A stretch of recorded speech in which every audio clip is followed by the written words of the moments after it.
சென்னை வண்டலூரில் அமைந்துள்ள பி.எஸ். அப்துல் ரகுமான் கிரசன்ட் அறிவியல் மற்றும் தொழில்நுட்ப மையத்தின் ஒரு அங்கமான கிரேசன்ட் புத்தாக்க வளர்குழு மற்றும் மத்திய அரசின் அறிவியல் மற்றும் தொழில்நுட்பத் துறையின் கீழ் செயல்படும் டெல்லி இந்திய தொழில்நுட்ப கழகத்தின் தொழில்நுட்ப புத்தாக்க மையம் இணைந்து இன்று புத்தாக்க மையத்தினை தொடக்க விழா நடைபெற்றது. இந்நிகழ்ச்சிக்கு சிறப்பு அழைப்பாளராக தலைமை செயல் அலுவலர் அசுதோஷ் தத் சர்மா கலந்து கொண்டு ஐஎச்எஃப்சி புதிய மையத்தின் தொடங்கி வைத்து தொழில்நுட்ப போட்டிகளில் வென்ற மாணவர்களுக்கு பரிசுகள் வழங்கினார். இந்த நிகழ்ச்சியில் இணைவேந்தர் அப்துல் காதிர், துணைவேந்தர் முனைவர் முருகேசன், பதிவாளர் ராஜா சூசைன், சிஐஐசி செயல் இயக்குனர் பர்வேஸ் ஆலம், அன்பு நெடுஞ்செழியன், கட்டர் பில்லர், பொது மேலாளர் எம்.எஸ். குமார், சென்னை இந்திய தொழில்நுட்ப கழகத்தின் பிரவர்த்தக் நிறுவனத்தின் தலைமை தகவல் அலுவலர் மற்றும் ஆகாஷ் சோந்தி, பொது மேலாளர் ஐஎச்எஃப்சி ஆகியோர் பங்கு பெற்று சிறப்புரையாற்றினர். பின்னர் செய்தியாளர்களை சந்தித்த அசுதோஷ் தத் சர்மா பேசுகையில், department of science and technology, ministry of science and technology கீழே இருக்குது. அதில் there is a national mission on interdisciplinary cyber physical systems அப்படின்னு சொல்லிட்டு ஒரு ஃபண்டிங் 25 ஐஐடிஸ்க்கு கொடுத்துருக்காங்க. அதில் நம்ம ஐஐடி மெட்ராஸும் ஒன்று, ஐஐடி டெல்லியும் ஒன்று. அது it is called technology hub of IIT Delhi. அதில் ஒவ்வொருத்தரையும் ஒரு டொமைன் கொடுத்துருக்காங்க. இந்த ட்ரோன்ஸு அந்த மாதிரி ஸ்பெசிஃபிக்காக அதில் ஐஐடி டெல்லிக்கு கொடுத்துருக்கிறது பேர் இன்னோவேஷன் ஹப் ஃபார் ரோபோட்டிக்ஸ். ரோபோட்டிக்ஸ்னால் கொலாபரேட்டிவ் ரோபோட்டிக்ஸ். அதாவது ரோபோட்டிக்ஸே டைனமிக்காக எப்படி ஒர்க் பண்ணுது.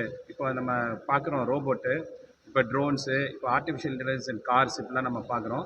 இந்த மாதிரி இந்த ரோபோட்டிக்ஸை எப்படி டைனமிக்காக யூஸ் பண்ணுறது அப்படிங்கிறது தான் அந்த கொலாபரேட்டிவ் ரோபோட்டிக்ஸ், அதான் ரோபோட்டிக்ஸ். அந்த சென்டருக்காண்டி அவங்க வச்சுருக்காங்க. அவங்க ஆல்ரெடி நிறைய ஸ்டார்ட் அப்ஸ்க்கு ஃபண்ட் பண்ணிகிட்டு இருக்காங்க. இப்போ எங்கள் இதிலே பார்த்திங்கன்னா கெல்வின் 6K அப்படின்னு ஒரு ஸ்டார்ட் அப் அதாவது 3D பிரிண்டிங் அண்ட் கன்ஸ்ட்ரக்ஷன்.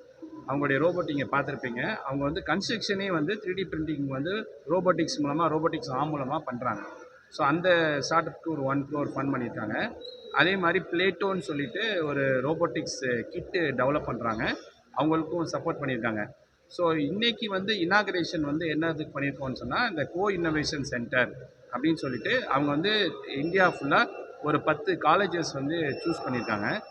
அதில் Crescent university one of the university. அதுதான் இன்றைக்கி நம்ம இனாகரேட் பண்ணோம். இன்றைக்கி இந்த ப்ரோக்ராமில் ரெடின்னு ப்ரோக்ராம், இந்த பேர் ரெடி ப்ரோக்ராம்னு. இந்த ப்ரோக்ராம் மூலமாக இந்த கொலாபரேட்டிவ் ரோபோட்டிக்ஸ், இந்த ரோபோட்டிக்ஸில் ஒர்க் பண்ணுற ஸ்டூடெண்ட் ஸ்டார்ட் அப்ஸ்க்கு ஸ்டூடெண்ட் குரூப்பில் ஒரு 5 lakhs வரைக்கும் ஃபண்ட் தராங்க. இந்த 5 lakhs அவங்க மாதம் ஒரு 12,000 ஸ்டைஃபண்டாகவும் எடுத்துக்கலாம்.